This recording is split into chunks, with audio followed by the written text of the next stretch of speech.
सुजय विखे ने भारत सभा में पत्रकारों को कहा, दंडके वाले विखे द्वारा चौथा स्तंभ का अपमान। महाराष्ट्र से अफसर शेख की खास रिपोर्ट। शूटिंग काढणारे आणि त्यापेक्षा जास्त ते माईकचं बांबू घेऊन फिरणारे झाले।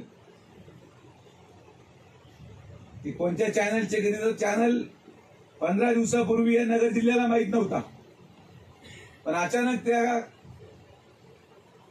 कॅमेरा समोर त्याच्या दांडक्यावर एखादं चिन्ह लागतंय आणि तो माणसाला जाऊन विचारतो, तुम्हाला काय वाटतं, तुम्हाला काय वाटतं, तुम्हाला काय वाटतं, तुम्हाला काय वाटतं। विषय हा नाही की त्यांना विचारलं जातं, विषय हा आहे की एक दिवस अगोदर येऊन त्यांना तयार केलं जातं की काय बोलायचंय।